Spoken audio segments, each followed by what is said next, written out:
নমস্কার বন্ধুরা, কেমন আছেন সবাই? আশা করি সবাই ভালোই আছেন। তো আজকে আমার রান্নাঘরে কি হচ্ছে চলুন দেখি।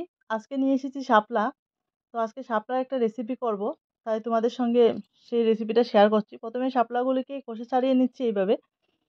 কষে ছাড়িয়ে তারপর সেটাকে ইলিশ মাছের মাথা দিয়ে আজকে রান্না করব। খুবই দারুণ লাগে খেতে। আপনারা যারা যারা কোনোদিনও শাপলাকে খাননি, সেই শাপলা আজকে অসম্ভব স্বাদে একটা রেসিপি তৈরি হতে চলছে। আমার সঙ্গে থাকবেন বন্ধুরা, প্রথম থেকে দেখার অনুরোধ রইল। তো প্রথমে আমি ইলিশ মাছের মাথাগুলিকে এখানে নুন হলুদ দিয়ে মাখিয়ে নিচ্ছি। আর এদিকে সর্ষের তেলও গরম বসিয়ে দিয়েছিলাম।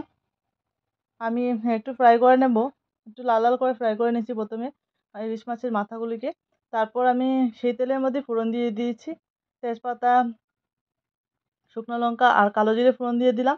তারপর ধুয়ে রাখা শাপলাগুলিকে নুন হলুদ দিলাম। নুন হলুদ দিয়ে নুন হলুদ জিরে আর লঙ্কা বাটা দিয়ে একটু ভালো করে শাপলাগুলোকে ভাজি করতে হবে।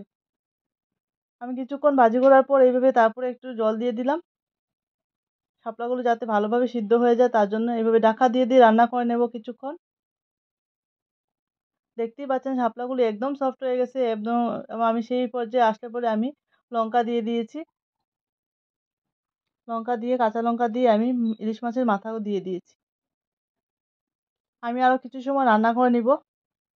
অনেকে শাপলাগুলিকে একদম এইভাবে সফট করেন না, কিছু কিছু শক্ত থাকলেই নামিয়ে নেন, কিন্তু আমি একদম সফট করে কচুর শাকের মতো রান্না করছি আজকে। খুবই দারুণ লাগে, অসম্ভব স্বাদ। এইভাবে রান্না করলে পরে একদম মিশে যায়, শাপলাগুলি মুখে নিলে একদম মিলিয়ে যায়। আমি পরিবেশন করে নিয়েছি একটা বাটিতে। দেখতেই পাচ্ছেন বন্ধুরা, অসম্ভব আজকে টেস্টি একটা এরকম একটা রেসিপি থাকলে গরম ভাতের সঙ্গে জাস্ট জমে যায় ফাটাফাটি। খুবই ভালো লাগে খেতে। আমার এই রেসিপিটা আপনাদের ভালো লাগেছে কি বলবেন। যদি ভালো লাগে থাকে তাহলে অবশ্যই লাইক শেয়ার কমেন্ট করবেন। আপনারা সবাই